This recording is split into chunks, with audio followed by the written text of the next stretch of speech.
জয়নগর নাবালিকাকে ধর্ষণ খুনের মামলায় ৬২ দিনের মধ্যে অভিযুক্তের ফাঁসির আদেশ।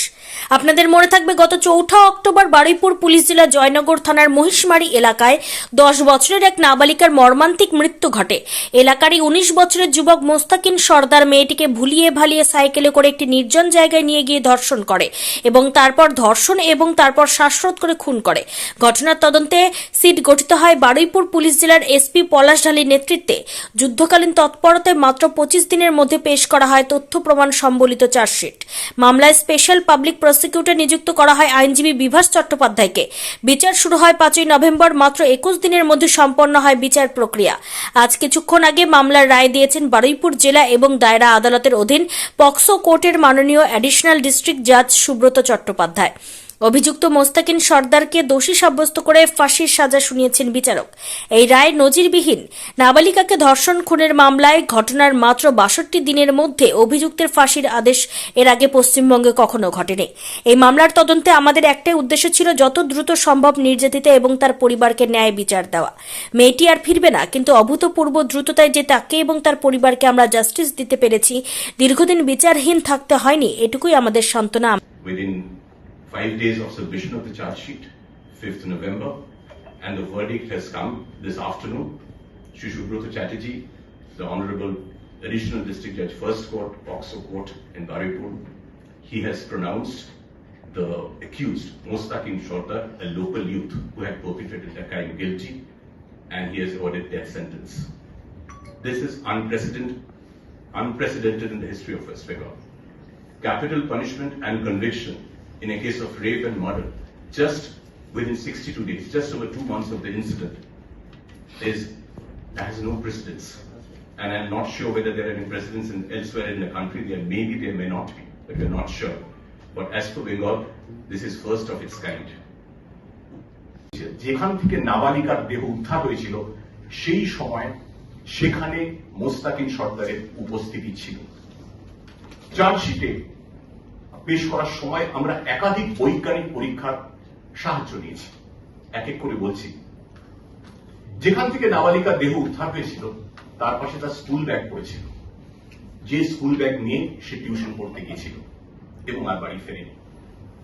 সেই স্কুল ব্যাগে কিছু কাদা এবং চোর কাঁটা লেগেছিল। আমরা ওই ধান ক্ষেতের অন্যত্র কাদা এবং চোর কাঁটার নমুনা, যাকে আইনি পরিভাষায়, ফরেন্সিক পরিভাষায় কন্ট্রোল আর্থ বলে, কাদা এবং চোর কাঁটা সংগ্রহ করেছিলাম এবং ব্যাগে লেগে থাকা কাদা এবং চোর কাঁটা এবং ওই একই জায়গার অন্যত্র থেকে সংগ্রহ করার নমুনা, এ দুটো আমরা ফরেন্সিক পরীক্ষায় পাঠিয়েছিলাম। প্রমাণিত হয়েছিল দুটো নমুনাই এক, 2 কাদা এবং চোর কাঁটা একই জায়গা থেকে সংগৃহীত। পোস্টমর্টমের সময় মৃতার ভ্যাজাইনাল স্বভাব সংগৃহীত হয়, তার মধ্যে তরল পাওয়া যায়। সেই তরল যে মোস্তাকিন সর্দারের শরীরে নেই, সেটাও ডিএনএ প্রোফাইলিং এবং জেনেটিক প্রোফাইলিং এ নিশ্চিতভাবে প্রমাণিত হয়েছে। আরো একটি গুরুত্বপূর্ণ প্রমাণ ছিল, যে প্রমাণ সচরাচর তদন্তে ব্যবহার করা হয় না, কিন্তু এই মামলাটি এত গুরুত্বপূর্ণ ছিল আমাদের কাছে, আমরা সেই প্রমাণ ব্যবহার করেছি, সেই পরীক্ষাটা করেছি। সেটা হলো গেজ প্যাটার্ন অ্যানালিসিস। আমরা প্রত্যেকে, আপনারা যেখানে আছেন, এখানে যারা আছেন, আমরা আছি, আমাদের প্রত্যেকের হাঁটার, চলার, দৌড়নোর, সাইকেলে ওঠা, বাইক চালানোর একটা নির্দিষ্ট ভঙ্গি থাকে, একটা নির্দিষ্ট ছন্দ থাকে, একটা ইউনিক লোকোমোটিভ বিহেভিয়ার থাকে। এইটাকে বলা হয় গেজ প্যাটার্ন। আমরা মোস্তাকিন সর্দারের গেজ প্যাটার্ন অ্যানালিসিস করেছিলাম। কিভাবে? আগে আপনাদের বলেছি, আমরা 3টে গুরুত্বপূর্ণ ফুটেজ পেয়েছিলাম। একটা সে সাইকেলে করে হাঁটছে, পাশে সাইকেল সঙ্গে নিয়ে হাঁটছে, একটা সে চড়ছে এবং একটা সে মেয়েটির পিছু দিচ্ছে। যখন সে বারুইপুর সংশোধনাগারে এই অভিযুক্ত মোস্তাকিন ছিল, ফরেন্সিক বিশেষজ্ঞ এবং জুডিশিয়াল ম্যাজিস্ট্রেটের উপস্থিতিতে তার গেজ প্যাটার্ন অ্যানালিসিস করা হয়। ওই নীল সাইকেলে তাকে হাঁটানো হয়, তাকে চড়ানো হয় এবং তাকে বলা হয় সাইকেল চালাতে। পুরো প্রক্রিয়ার ভিডিওগ্রাফি হয়।